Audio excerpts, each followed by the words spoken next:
to continue on with Margaret Junkin Prescott.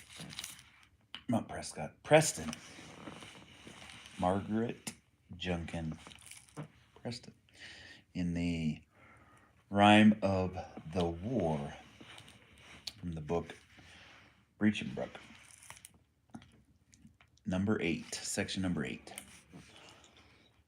My Douglas, my darling, there once was a time when we to each other confessed the sublime and perfect sufficiency of love could bestow on the hearts that have learned its completeness to know.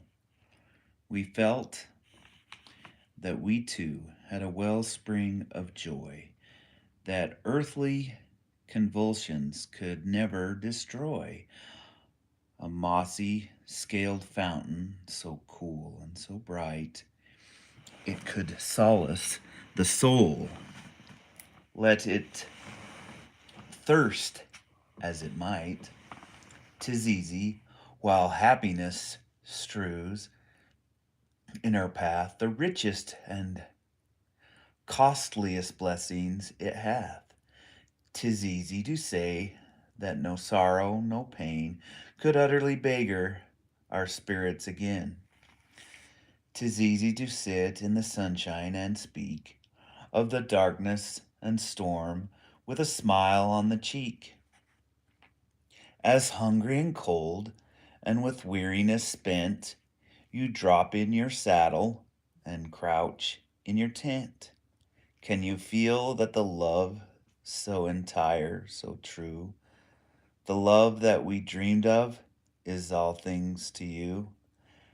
That come what there may, desolation or loss, the prick of the thorn or the weight of the cross, you can bear it, nor feel you are wholly bereft, while the bosom that beats for you only is left.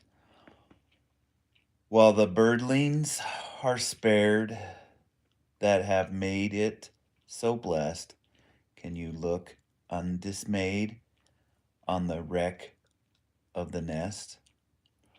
There's a love that is tenderer, sweeter than this, that is fuller of comfort and blessing and bliss, that never can fail us, whatever befall, unchanging, unwearied, undying. Through all we have need of the support, the staff, and the rod. Beloved, we'll lean on the bosom of God. You guess what I fain would keep hidden, you know, ere now that the trail of the insolent foe leaves ruin behind it, disastrous and dire, and burns through our valley a pathway of fire. Our beautiful home, as I write it, I weep. Our beautiful home is a smoldering heap, and blackened and blasted and grim and forlorn. Its chimneys stand stark in the mists of the morn. I stood in my womanly helplessness, weak, though I felt a brave color was kindling my cheek, and I pled by the sacredest things of their of their lives, by the love that they bore to their children, their wives, by the homes left behind them, whose joys they had shared, by the God that should judge them, that mine should be spared. As well might I plead with a whirlwind to stay as it crashingly cuts through the forest its way. I know that my eye flashed a passionate ire as they scornfully flung me their answer of fire.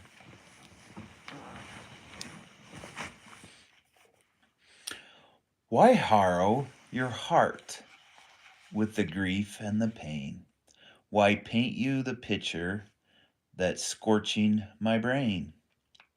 Why speak of the night when I stood on the lawn and watched the last flame die away in the dawn? 'Tis over, that vision of terror, of woe. Its horrors I would not recall. Let them go. I am calm when I think what I suffered them for. I grudge not the quota I pay to the war. But Douglas, deep down in the core of my heart, there's a throbbing and aching that will not depart, for memory mourns with a wail of despair the loss of her treasures, the subtle, the rare, precious things over which she delighted to pore, which nothing, nothing can ever restore. The rose-covered porch where I sat on your bride, where I sat as your bride, the hearth where at twilight I leaned at your side. The low cushioned window seat where I would lie with my head on your knee and look out on the sky. The chamber all holly with love and with prayer. The motherhood memories clustering there, the vines that that your hand has delighted to train, the trees that you planted, oh, never again can love build us up such a bower of bliss. Oh, never can home be as hallowed as this. Thank God there's a dwelling not builded with hands, whose pearly foundation immovable stands. Their struggles, alarms, and disquietudes cease, and the blissfulest balm of the spirit is peace. Small trial 'twill seem when our perils are past, and we enter the house of our Father at last. Light trouble that here in the night of our stay, the blast swept our wilderness lodging away. The children, dear hearts, it is touching to see my Beverly's beautiful kindness to me, so buoyant his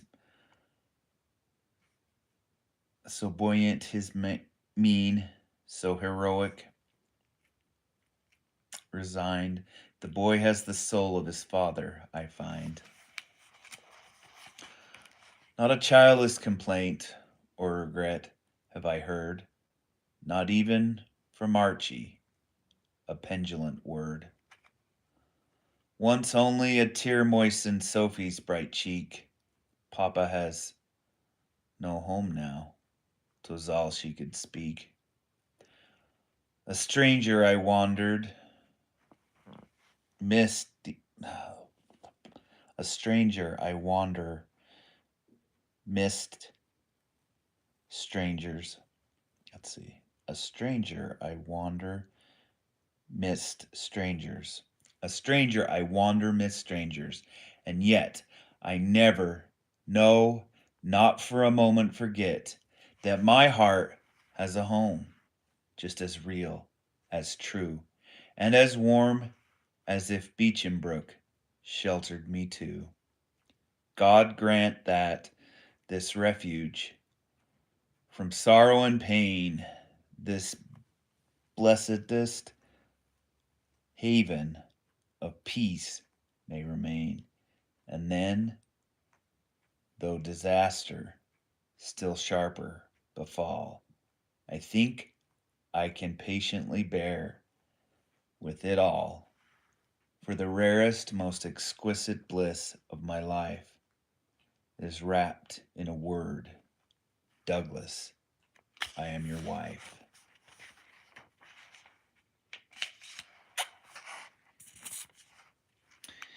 Thanks, everybody. Check out some playlists. We got a good bacon playlist going. And check out some shorts. YouTube shorts, that is. Till next time.